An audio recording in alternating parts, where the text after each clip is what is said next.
वेद में वर्णित है भाषा विविधता न भेदकारिणी अपितु भारतस्य बलवर्धिनी, अर्थात भाषा इस राष्ट्र को कभी विभाजित नहीं करती बल्कि इस संपूर्ण राष्ट्र को एक साथ सशक्त बनाने की कोशिश करती है। यहाँ उपस्थित समस्त मंचस्थ मान्यवर, मैं आप सभी को कोटि कोटि वंदन निवेदित करते हुए दिए गए विषय के पक्ष में अपने विचार अभिव्यक्ति हेतु उपस्थित हूँ। भाषाई विविधता इस राष्ट्र की सांस्कृतिक समृद्धि, इतिहास, भूगोल, कला, साहित्य, संस्कृति तथा अनेक रीति रिवाज और वेशभूषा को अपने आप में समेटे हुए है।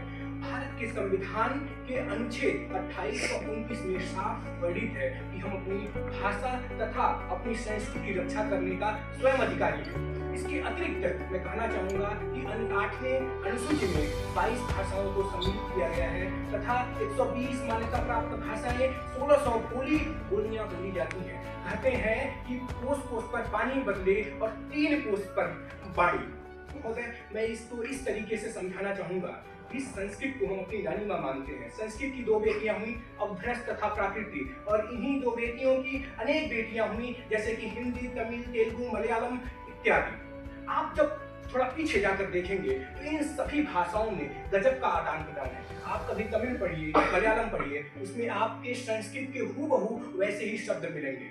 अनुच्छेद 351 तथा 354 में ये साफ वर्णित है कि हिंदी हमारी राजभाषा है, हिंदी हमारी मातृभाषा है। दुनिया के किसी मंच से मुझे बोलने में कोई गुरेज नहीं, कोई भय नहीं, कोई डर नहीं कि हिंदी हमारी राष्ट्रभाषा है। 57% लोग भारत में हिंदी बोलते हैं, 69 करोड़ लोग भारत में हिंदी बोलते हैं। बावजूद इसके जितना मेरे दिल में हिंदी के लिए सम्मान है, उतना इस राष्ट्र की प्रत्येक भाषा के लिए हमारे दिल में सम्मान है। महोदय, मैं कहना चाहूंगा कि सबसे बड़ा विवाद यहाँ पर इसलिए उठता है, ज्वलंत मुद्दा यहाँ पर ये है कि भाषा कभी भी आपस में संघर्ष नहीं करवाती। हमें भाषा को लेकर संघर्ष नहीं करना है। महाराष्ट्र जैसे प्रदेश में कुछ राजनीतिक दल अपने स्वार्थ के लिए ऐसा करते हुए अपनी रोटियां सेकते हुए नजर आते हैं। उसके इन संपूर्ण मिशन को, इस संपूर्ण बातों को मैं कुछ पंक्तियों में कहना चाहूंगा कि सरकार कुछ इस कदर जनता पर एहसान करती है कि भले आंखें छीन लेती है और फिर चश्मे दान करती है। एक और ज्वलंत मुद्दा है त्रिभाषा फार्मूला।